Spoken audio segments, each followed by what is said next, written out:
I awaken to sounds of rushing water and screams. I try to turn my head, but find that I am unable. What? What the? What's going on? Who's there? I murmured guardedly, my head pounding with total disorientation. Help! A woman screams just above me. I stare in surprise and try to look at her. Please, comes another voice, this time from below. All around me, I realize there is a great and growing chorus of voices, of prayers, of screams, of anger and fear. I try to move for the third time. It's difficult to describe. Something's holding me in place. I blink rapidly as water pours across my face from above. It splashes into my eyes. I become aware of the fact that I'm being held on my side in a lay down position. I blink and grunt and force away the water, opening my eyes, straining my neck and squinting to get a look at my surroundings. Well, a part of me wishes that I didn't. What I see is a scene so surreal that I will never, ever forget. As much as I will try, forever will it haunt my nightmares until the day of my death. Allow me to do my best to explain to you what I can see, for you to immerse yourself in this environment, for you to become trapped here with me and with these others. I find myself staring up into an enormous cylinder from the inside, 5 or so meters in diameter, like a tunnel. I am being held in the inner walls of the cylinder, and I am one of many. The only part of me that is visible is my head. The rest of my body is hidden behind this mysterious wall of the cylinder. It's the same story for everyone else here. For the dozens upon dozens of screaming, panicked heads, we are stacked in rows, and our heads form rings that ascend and descend in both directions. I try to turn to my left and to my right, and I have some limited success. There are, I think, about 7 other people on my layer. All I can see is their heads. Their faces are streaked with colored paint. 3 of these 7 remain asleep, as I was myself just moments ago. But the rest are all awake and terrified, screaming. Water rushes down from above, and this above carries way up into the shifting shadows, interspersed with artificial grainy light. There are 8 heads on each layer of the cylinder. They go up and up and up towards these shadows. It makes no sense. What am I seeing? And yet, I don't know how else to describe it. The primary sounds of the environment are 3. The chorus of the screams, the rushing, pouring, torrential splashing of the water, and an unknown mix of mechanisms and generators unseen. A whirl, a hum, and a grinding. My heart pounds in my chest. I try to raise my arms, but I can't. I try to struggle to move my body from left to right, but I'm held tight. I have never been particularly claustrophobic, but I can feel the panic setting in now, spluttering in the streams that fall from above. There's a woman on my row to my left. She has orange paint streaked across her face, and she awakens now. She looks at me bleary-eyed, groaning, and is then shocked brutally into the moment as the cylinder suddenly shakes. Terror ripples up through the ranks. I squirm, and I'm able to shoot a quick look below me. There are 4 rows of people below us. 4 rows, each with 8 heads. And then, below the final row, there is water. Gushing, frothing, foamy water, and the unseen threat of submerged gears and pistons. To my horror, the cylinder's gears starts to move. It starts to lower its inhabitants down. and down towards the water below. There's nothing I could do but watch in shock and anguish as the lowermost row of 8 heads, 8 living, breathing people, is steadily lowered into the gushing, frothing water below us. "No!" screams a young woman. "Stop. Stop. We're going to drown. Get me out. I won't go out like this," cries out an old man. One man, about my own age, says nothing. He only stares in frozen shock as the sides of his head sinks below the water. "Stop," I cry out myself, finding my voice. "These people are going to die." Everyone is awake now. Everyone is aware. The motions of the great cylinder continues. I squirm, and I am powerless to do a thing but watch as the man my own age takes a slow, deep breath and closes his eyes. He and the 7 others on his row are submerged beneath the water. Their screams and shouts are lost to the bubbles and froth in the churning waters. A gray shudder runs through the metal and mechanisms of the cylinder as it judders to a halt, and we are all locked in place once again. I don't know what to do. Don't know how to escape. All I can think of in this moment are the faces of the people below me. The faces of the people who are at this moment living out their last moments beneath the churn. I stare desperately around me. There must be a way out. How did I get here? There must be a way out.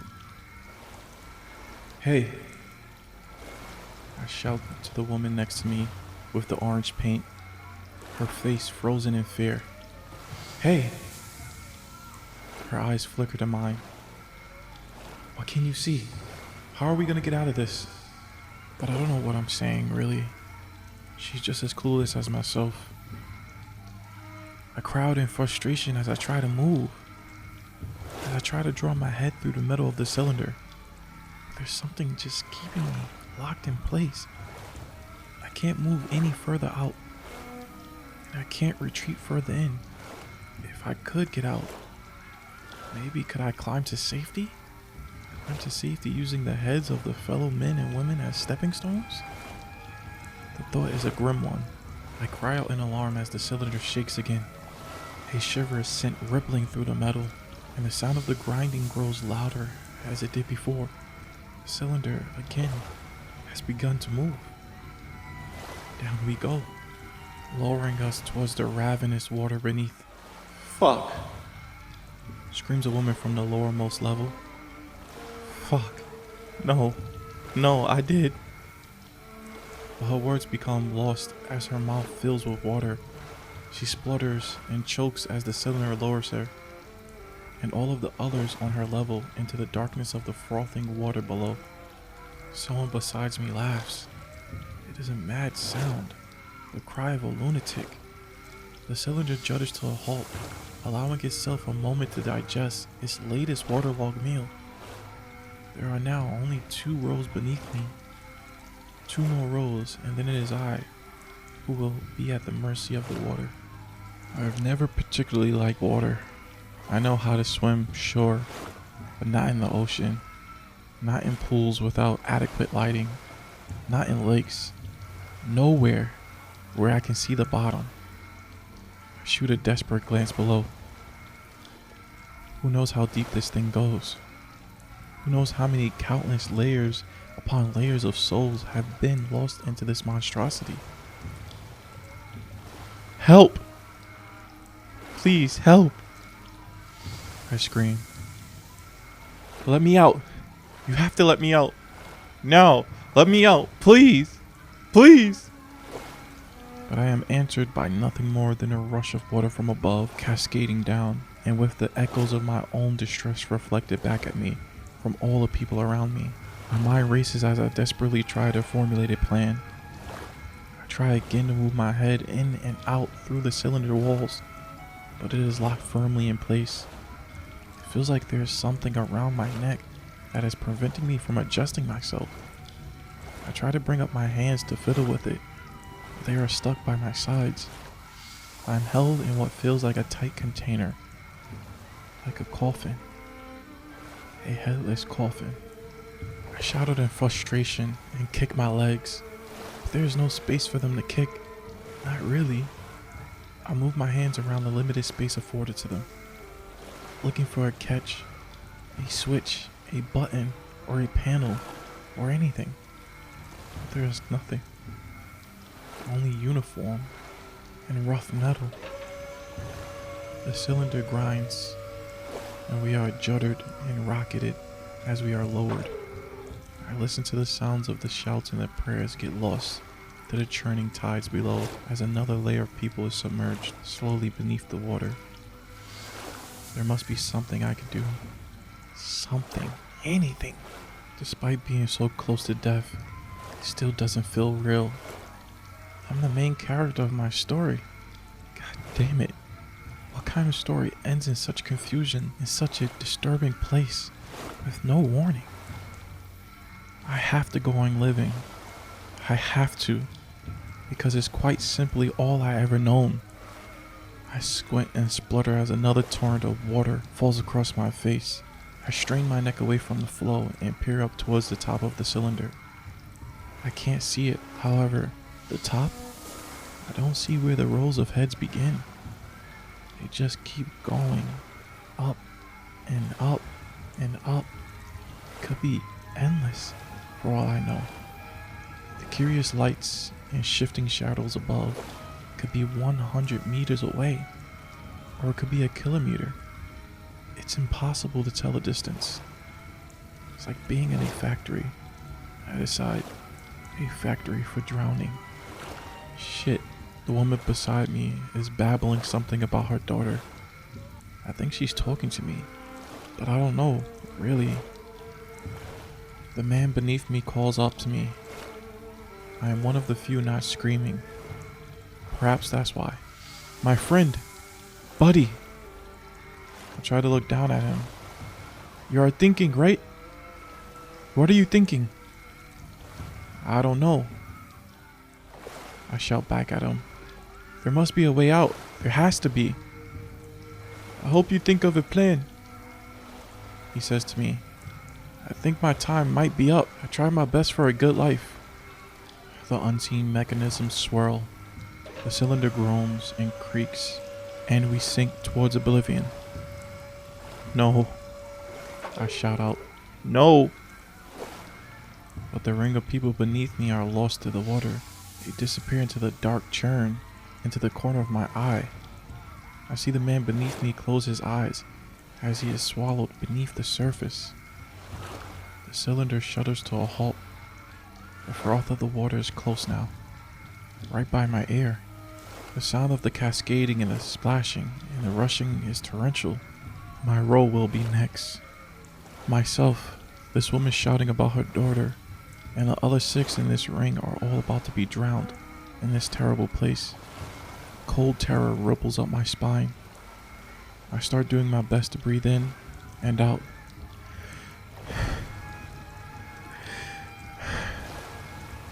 As deeply as possible, expanding my lungs, preparing to hold my breath for as long as necessary. Maybe if I can hold on tight, I'll get carried around and back into the air. Maybe someone will come to save me. Maybe. Maybe. Maybe. Maybe. The mechanism swirls. The invisible gear starts to hum, and something happens that has not yet happened before. A light starts to flicker and flash from above. It flickers through the spectrum of visible light, from red through green and yellow through green and blue and down through purple. Congratulations. There's a robotic, inhuman voice with discordant cadence. What was wrong? You have been selected to play in the Drown Man games. You will not. There is a moment of awful silence as, for a moment, all the voices in the cylinders are hushed, listening to this message.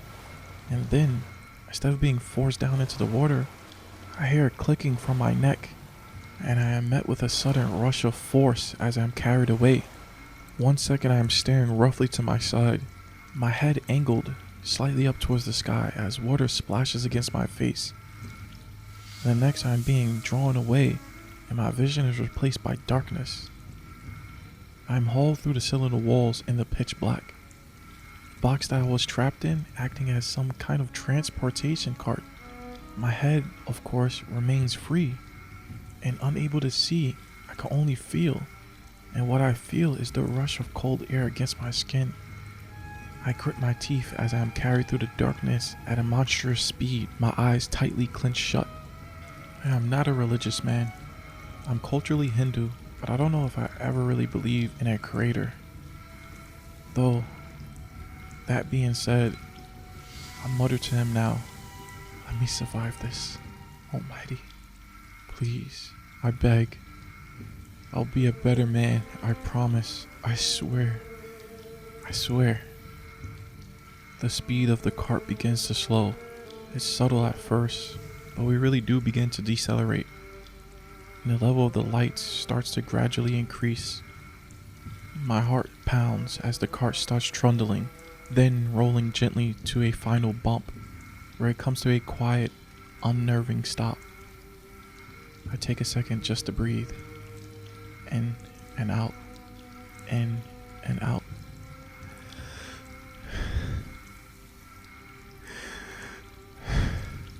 There is enough light in here for me to see some of my surroundings. I find myself in a dark room with black walls and a ceiling covered in black pipes, water dripping from above. There is a large cracked screen against one of the walls, and all around me are other people, 7 others by my count, all in the same predicament to myself, trapped in their boxes, which I can now see are all on rails. I recognize the woman in the box beside me. It's the woman who was beside me in the cylinder, the one shouting about her daughter, face marked with orange paint, though as with myself and the others, only her head is currently free. The people in here with me, all these people, this is my entire ring. I realize everyone who was on that same level of the cylinder as myself are now all together down here in the dark. Most of us are quiet, shocked into silence, but one of the men bellowing and shouting in rage. We are kept here like this for a minute more, and then a series of clicks echoes around the room, and the metal panels that form the barrier between our heads and the rest of our bodies fall unceremoniously to the floor with a clatter and a little splash. My head is now free. I could turn my neck fully from left to right. I groan with this ease and the tension and find that the uppermost panel of my box is now loose. I kick it until it rattles, then shift to press a palm against it. I grunt, and with a little bit of force it cracks out of place, and I'm able to slide to the floor and make my escape. Well, my escape from my box, at least. My joints ache and burn as I twitch and stretch my way awkwardly out from its claustrophobic confines, hopping unsteadily down to the floor beneath. My feet splash in a thin layer of water across the black tiled floor. I put a hand up to my head. It's still pounding. The rails of each of the carts extends into their own dark tunnel, and each of these tunnels are quickly sealed away by metal panels that clunk from the wall to block the way. The room has only a single metal door, painted carelessly with a few streaks of red paint. Hey you! Can you help me out of here, please? Comes the voice of a man still trapped in his box. He's speaking English. I think he might be the only Westerner in the room. Hey, yeah, of course, I say as I move to help him. He has glasses on, which have miraculously managed to remain on his face throughout our ordeal, and his face is streaked with green paint on one side. It must be a strong brand, as it hasn't fully washed off into the streams of water we were subjected to in the cylinder. I gathered my senses and looked around. I think that everyone has these streaks of paint, all in different colors. I suppose I must have some too. I help the Westerner out of his box and down to the ground with a grunt as the people around me do likewise. He has something around his neck, something metal, some kind of collar. I bring my hands up to my neck. Yes, I realize to my dismay, I have one too. It's thick and attached firmly, comprised of various and whirring mechanics and gears. There is a rising murmur of confusion, of fear and uncertainty. The man who was shouting earlier, a short, wide-set man with a long, red scarf and red paint down the side of his face, begins attacking and kicking the door. "Let me out!" he shouts. "Let me the fuck out!" The screen flickers into life with a flourish of sparks. We all turn to face it, us 8, down here in the damp and the dingy darkness. The man with the red streaked face pauses his assault, his chest rising and falling. A picture of a beast-like man made of stone appears on the screen. The screen is cracked and littered with dead pixels, but the image is still quite clear enough. The being's eyebrows are carved downwards and covered his eyes, sunken back into his animalistic, stony head. "Hello." Comes a deep and unsettling voice from the screen. A voice that sends blood racing. "Congratulations. You have been selected to take part in the Drum Man Games. You will play for your escape. I will now explain the rules." What the fuck is this, man? Shouts the guy with the red paint to the screen. This is sick. Let us go. Be quiet, urges a woman nearby with blue across one side of her face. This is going to be important. You will notice that you are all wearing collars. Yes, I suppose we are. I bring my hands to touch it now. I guess it's what kept us locked back in the cylinder. If you break any of the rules of the Drown Man Games, your collars will activate. You will be cut from the game by way of drowning. Once a rule has been broken, the activation of the collar is irreversible. I feel myself paling, and my hands drop from the collar, suddenly anxious that they might trigger some terrible feature on the mechanism by mistake. Activation of the collars. Drowning. This is fucked. This is all so fucked. This guy on the screen can't be telling the truth. Can he? Death collars? The tension in the room tightens instantly and significantly. The first rule is as follows. The stone man on the screen continues. You are forbidden from using your own names, your birth names. If you say any birth name out loud, your collar will activate, and your game will be over. I swallow. The second rule is as followed. You will find looped around your necks and beneath your collars a colored key. This key matches the color to which you have been assigned. If you try to remove this key, or if you try to take a key from another's neck, your collar will activate, and your game will be over. The hands of everyone in the room go up to their necks, and yes, surely enough, I feel a key. A collar. A key. My head is all over the place. What other apparatus have they loaded us with? I check myself for other equipment. My feet for ankle bracelets, my hands for rings, but there doesn't appear to be anything further. My own key is a faded white-gray in color. I notice that the man with the red paint has drawn from beneath the scarf he is wearing a red key, and the Westerner reveals he has a green key. Does that mean I have a designated color as well? White or gray, maybe. The third rule is as follows. You will find in your collars a small slot for the insertion of a card. Each room of the game contains 8 cards. Each card can be used only once per collar. If you try to enter the room without first inserting the previous room's card, then your collar will activate and your game will be over. This rule is the most complex. I try to get my head around it. Cards. What is he talking about? So we have to slot a card into our collars to allow us to what? Pass through the next room? How many rooms are we talking here? I don't have time to properly process his words. He moves on to the fourth and final rule. The fourth rule is as follows. To escape and to win the game, you must pass through the final door, the rainbow door. You will require keys to unlock this door. All 7 colors of the rainbow will be needed to open the door. 7 colors? I glanced around. But what about mine? There's no white or gray in the rainbow, is there? Good luck. I am Azura, and it's my pleasure to welcome you here. I hope you enjoy the games. And with this, the screen shuts off and goes dead dark. We stand there in silence, us terrified 8, until our gazes turn slowly to each other.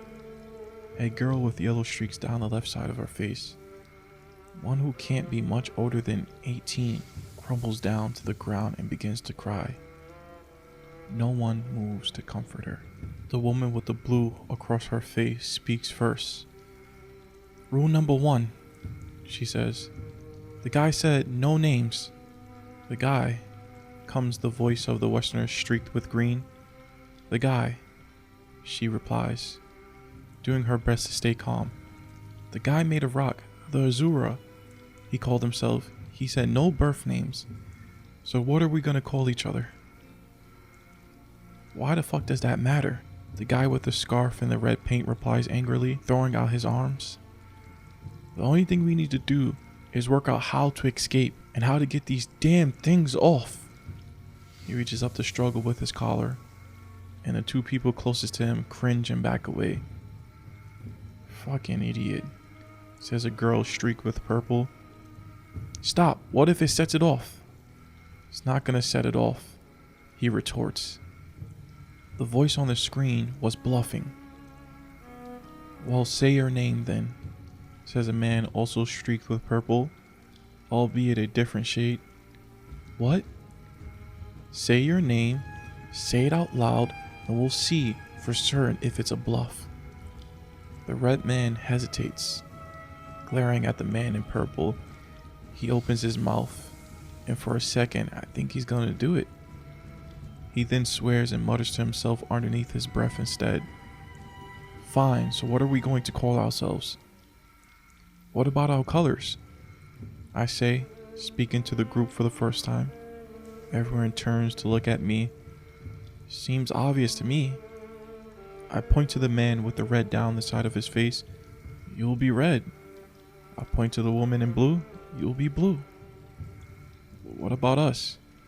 The girl with purple paint axes, gesturing to herself, and the man similarly colored streaks. We're too similar. The screen guy said colors of the rainbow, didn't he? Your shades of purple are different. So you're violet and you, I point to the man, are indigo. There is a general murmur of assent. Makes sense, Blue shrugs, wringing some of the water from her shirt. So what's the first move here? Did everyone get a good grasp of the rules? Why the fuck are you still talking about the rules? Red responds, stepping close to the woman, jabbing a finger in her face. You know we're not actually playing this game, or whatever it is, right? We're getting the fuck out of here. I'm with him, says the girl with the cherry purple paint down the side of her face. Violet. The color matches quite closely the shade of the streaks that she has dyed into her hair. Though, I don't know if this was a deliberate choice on the game maker's part, or just a coincidence. The game maker. Who would have orchestrated something like this? Violet looks to be about Yellow's age, maybe a bit older.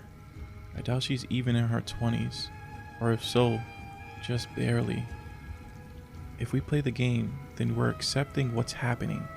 We're basically just rolling over and asking for abuse. She crosses her arms. So what do you suggest we do?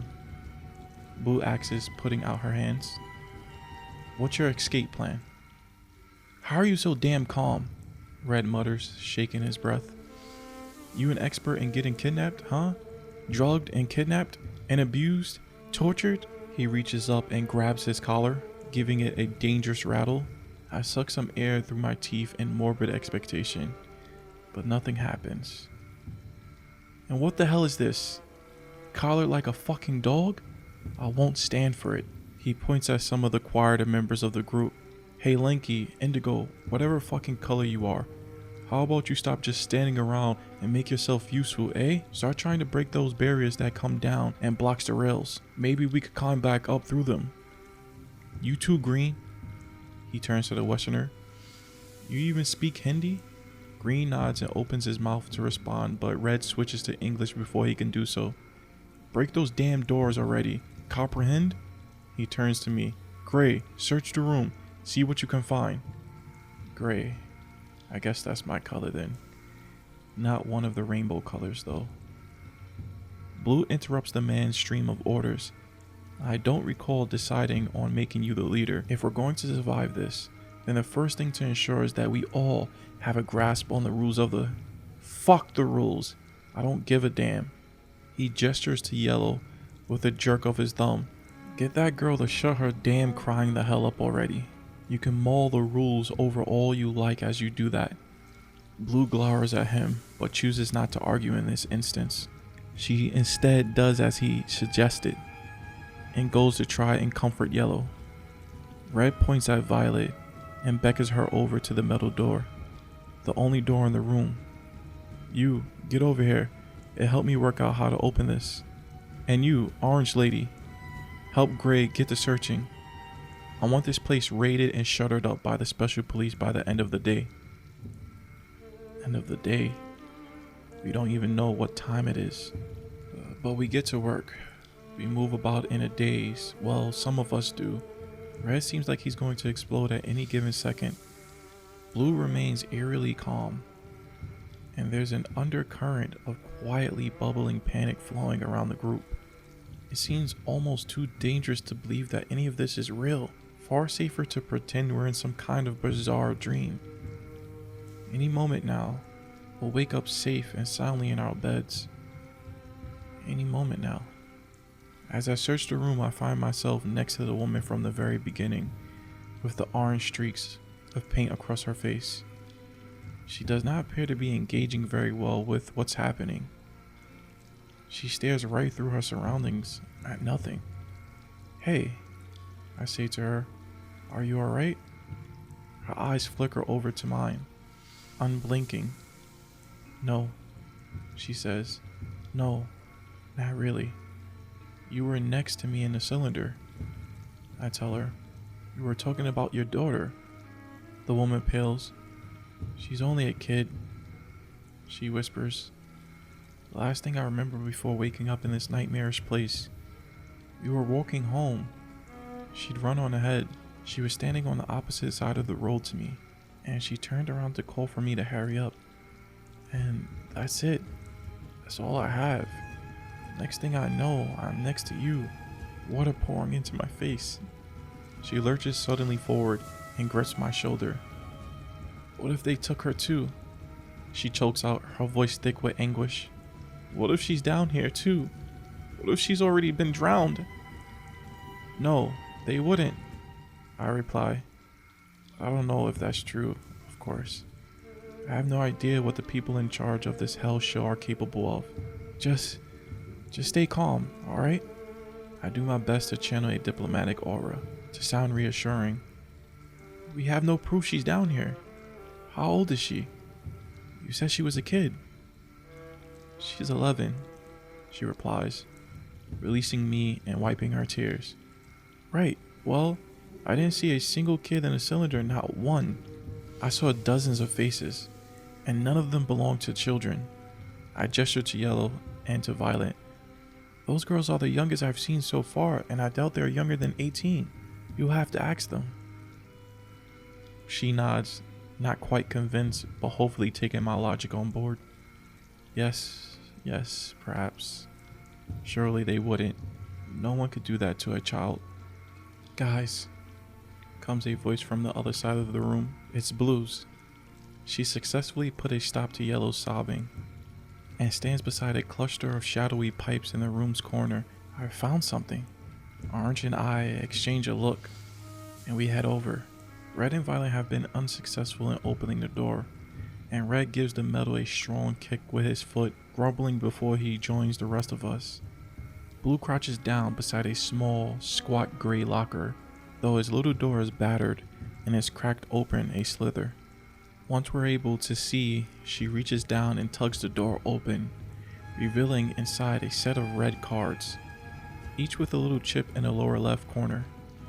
This is what we were told about, she said, in the explanation of the rules. Red swears and tries to cut her off, but she raises her voice above his.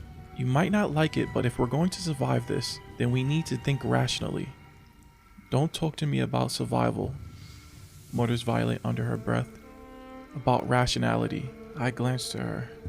I don't think she intended for anybody to hear her. Blue continues. If you don't want to bother caring about the rules, then don't. That's your prerogative. But I know what's best for me. I'm not going to talk about this again. Do what you will. Red huffs and holds his tongue.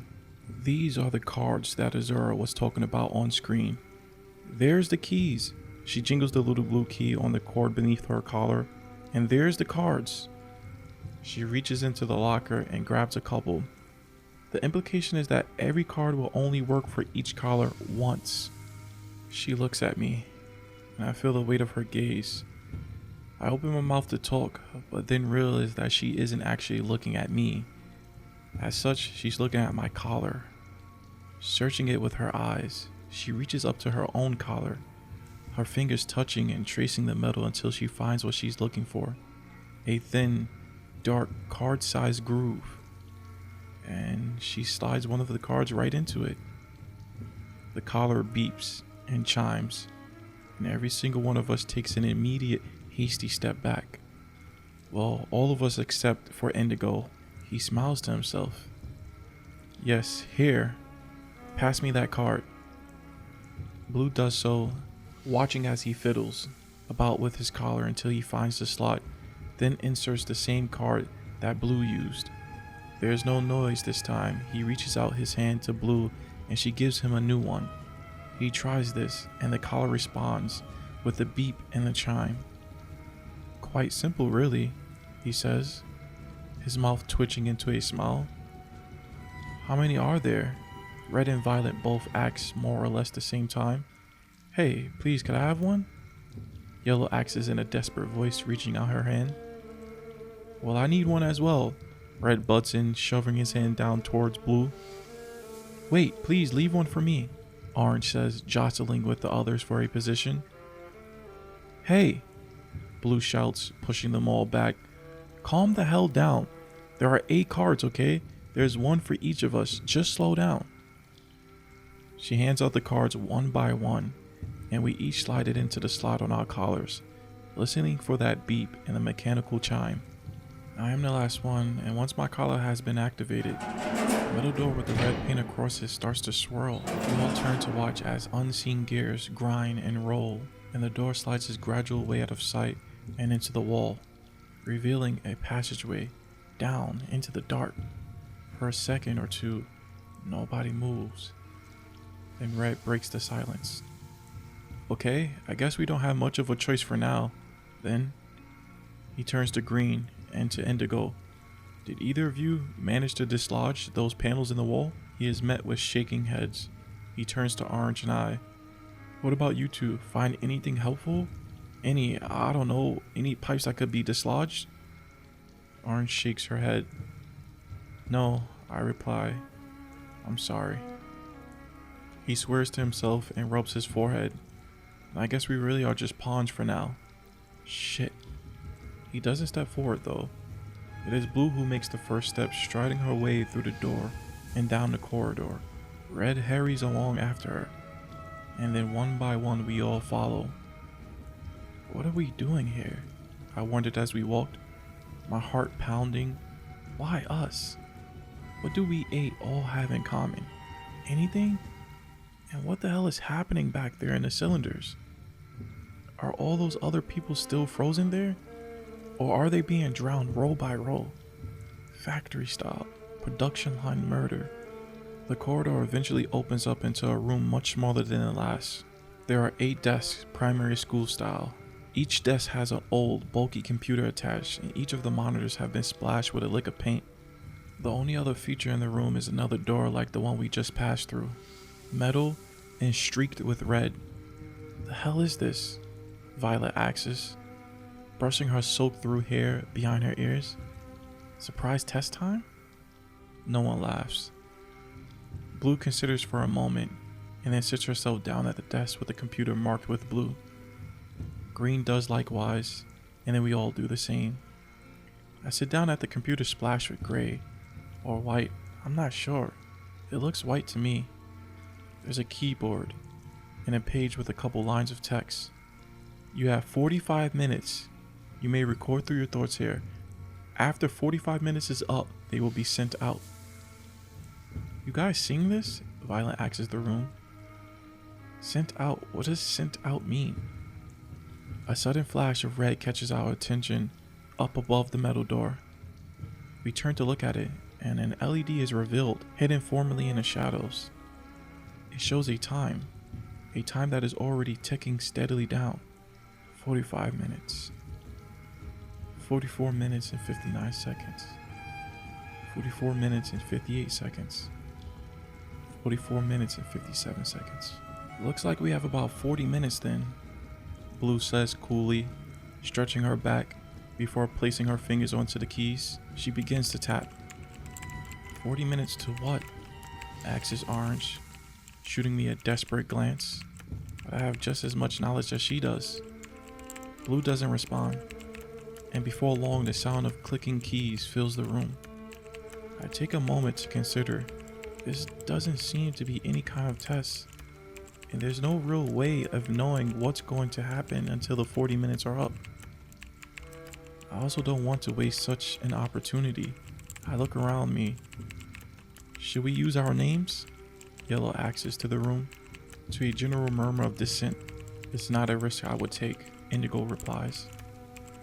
But you should do what you think is best. Yellow whimpers before returning to her keyboard. Many of my fellow players are spewing words at random, writing out a big list of the events of their experience. I glance to my neighbor's screen. Some of them are writing to the best of their memories, what they can recall from the memories before they were taken. Orange is writing a letter to her daughter, telling her how much she loves her, how she promises that no matter what happens, everything is going to be okay. I run my hands through my hair and take a deep breath. I choose a different tactic. I don't know what's happening or where these letters will be sent, if indeed they are going to be sent anywhere at all, but I decide on doing my best to relive the experience from start to present, fortifying what has happened in my memory and doing my best to get across the terror in the hopes that someone out there will find it and someone out there will read it. Maybe someone is reading this right now, but the timer is about to expire. 10 seconds left. I don't know what's coming next, and I'm scared.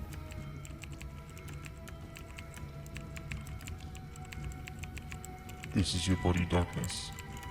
And remember, darkness is only a switch away.